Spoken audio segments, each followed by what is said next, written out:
जय श्री राम दोस्तों। आज हम आपके लिए हमारे ऋषियों के यज्ञ के मंत्रों के साथ साथ उनके अर्थ जानेंगे। ये विद्या बहुत कम लोगों का है, तो ये वीडियो आपके लिए बहुत महत्वपूर्ण है, चाहे आप किसी भी उम्र के हों। दोस्तों, मैं आपसे अनुरोध करता हूं कि आप हमारे चैनल को सब्सक्राइब करें और हमारी कुछ मदद करें। तो चलिए शुरू करते हैं। ओम सहनाववतु सहनौ भुनक्तु सह वीर्यं करवावहै तेजस्विनावधीतमस्तु मा विद्विषावहै। ओम शांति शांति शांतिः। अयं पवित्रतमो मंत्रः गुरुशिष्य संबंधस्य परमम् आदर्शं प्रकटयति। उभावपि एकसाकं चलतः एकसाकं पोषणं लभेते एकसाकं वीर्यं संपादयतः। विद्यायाः प्रकाशः केवलम् एकाकिना न प्राप्यति, परस्पर सहकारेण एव ज्ञानस्य दीपः प्रज्वल्यते। यदा गुरुः स्नेहेन शिक्षयति शिष्यश्च श्रद्धया शृणोति तदा विद्यायाः परमं तेजः उभयोः अन्तःकरणे प्रकाशते। द्वेषः ज्ञानस्य महाशत्रुः, प्रेम च ज्ञानस्य परमं साधनम्। एषा वेदस्य प्राचीनतमा शिक्षा अस्ति, या अद्यापि ततः अधिकं प्रासंगिका अस्ति। तस्मात् अस्मिन् जगति परस्परं मा विद्विषावहै, कदापि द्वेषं मा कुर्याम, सर्वदा प्रेम्णा एव जीवेम। बच्चों, इस पहले मंत्र को ध्यान से सुनो और अपने हृदय में उतरने दो। ये मंत्र गुरु और शिष्य के बीच के उस पवित्र संबंध की बात करता है जो इस संसार का सबसे सुंदर संबंध है। जब गुरु कहता है हम दोनों साथ चलें, साथ पोषण पाएं, साथ वीर्य अर्जित करें, तो वो केवल शब्द नहीं बोल रहा, वो एक संकल्प ले रहा है कि मैं तुम्हें अकेला नहीं छोड़ूंगा। देखो बच्चों, इस संसार में बहुत लोग मिलेंगे जो कहेंगे कि ज्ञान अकेले पाया जाता है, एकांत में पाया जाता है। और हाँ, एकांत का भी महत्व है, लेकिन वेद कह रहे हैं कि जब दो हृदय एक साथ सत्य की तलाश में निकलते हैं तब उनका तेज दोगुना नहीं चौगुना हो जाता है। और सबसे महत्वपूर्ण बात जो इस मंत्र में कही गई है वो ये है, मां विद्विषावहै। हम कभी एक दूसरे से द्वेष न करें। ये केवल गुरु शिष्य के लिए नहीं, ये पूरी मानव जाति के लिए संदेश है कि जब तक हम आपस में लड़ते रहेंगे तब तक न ज्ञान मिलेगा, न शांति मिलेगी, न परमात्मा मिलेगा। ओम असतो मा सद्गमय तमसो मा ज्योतिर्गमय मृत्योर्मा अमृतं गमय। ओम शांति शांति शांतिः। बृहदारण्यकोपनिषदः अयं दिव्यतमो श्लोकः मानवजीवनस्य त्रिविधां काकांक्षां स्पष्टतया प्रकाशयति। प्रथमम्, असत्यस्य मायाजालात् मुक्तिः, सत्यस्य शाश्वतपथे गमनं च। द्वितीयम्, अज्ञानस्य घोरान्धकारात् निर्गत्य ज्ञानस्य दिव्यज्योतिषी स्थितिः। तृतीयम्, मृत्युभयस्य विशालसागरम् उत्तीर्य अमरत्वस्य परमानन्दतटे विश्रामः। एतानि त्रीणि पदानि सत्यं, ज्योतिः, अमृतं च मानवस्य चिरन्तनस्वप्नस्य प्रतीकानि सन्ति। यः मनुष्यः एतां प्रार्थनां हृदयेन जपति सः असत्यात् सत्यं प्रति, अन्धकारात् प्रकाशं प्रति, मृत्योः भयात् अभयत्वं प्रति एवं त्रिविधं महायात्रां करोति। बच्चों, ये तीन पंक्तियां हैं, लेकिन इनमें पूरे मानव जीवन की यात्रा का नक्शा छिपा हुआ है। पहली बात, असत्य से सत्य की ओर चलो। अब तुम पूछोगे, बाबा असत्य क्या है? बच्चों, असत्य वो है जो बदलता रहता है, आज है कल नहीं। ये शरीर, ये धन, ये यश, ये पद, ये सब असत्य है, क्योंकि इनमें से कुछ भी तुम्हारे साथ हमेशा नहीं रहेगा। और सत्य वो है जो कभी नहीं बदलता, वो चेतना, वो आत्मा, वो परमात्मा जो सदा था, सदा है, सदा रहेगा। दूसरी बात, तमसो मा ज्योतिर्गमया, अंधकार से प्रकाश की ओर चलो।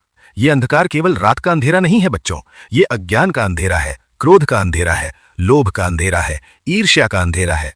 और तीसरी बात, मृत्योर्मा अमृतम गमय, मृत्यु के भय से मुक्त होकर अमृतत्व की ओर चलो। जो मनुष्य मृत्यु से नहीं डरता वही सच्चे अर्थों में जीता है, बाकी सब मरते मरते जीते हैं।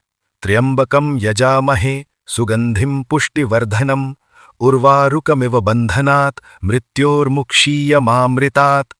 वयम त्रिनेत्रधारिणं भगवन्तं सदाशिवं भक्त्या यजामहे, यह दिव्य सुगंधेन सर्वं विश्वं व्याप्य तिष्ठति, यश्च समस्त प्राणिनां पुष्टिं वर्धयति, जीवन शक्तिं च प्रददाति।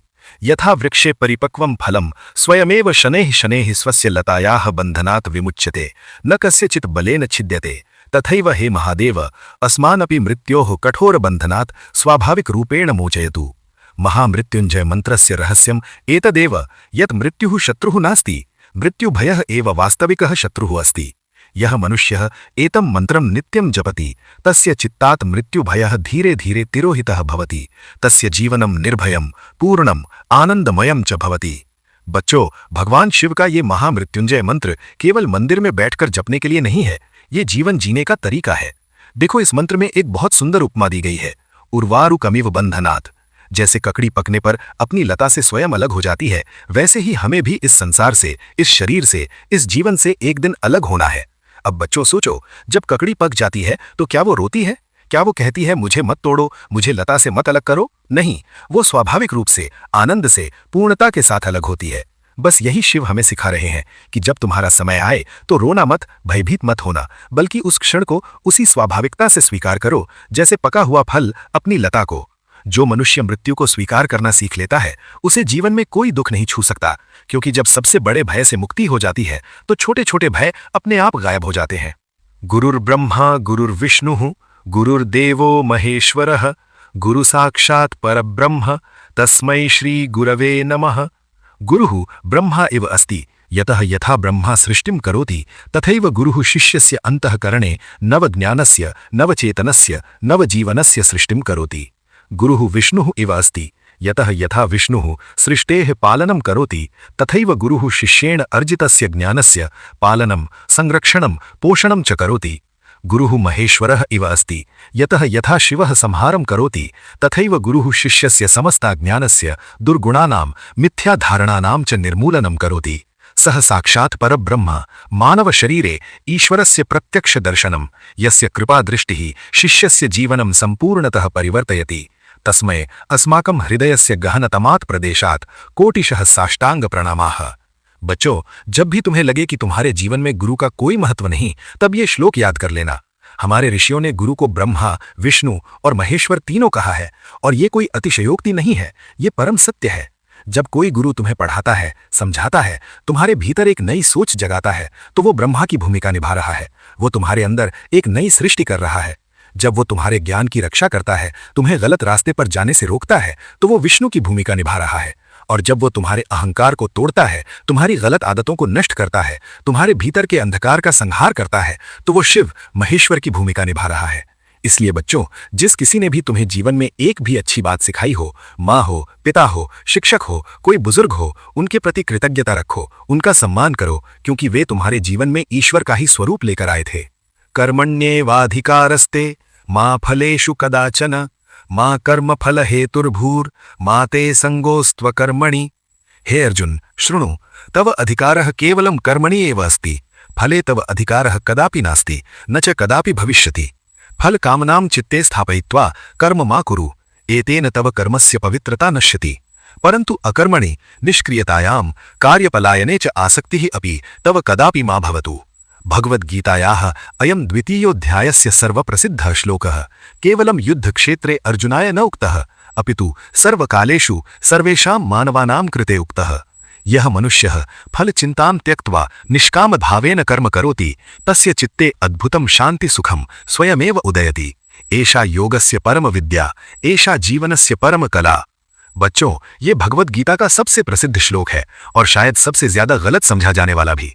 बहुत लोग सोचते हैं कि इसका अर्थ है काम करते रहो, फल की चिंता मत करो और बस। लेकिन बाबा तुम्हें आज इसकी गहराई बताता है।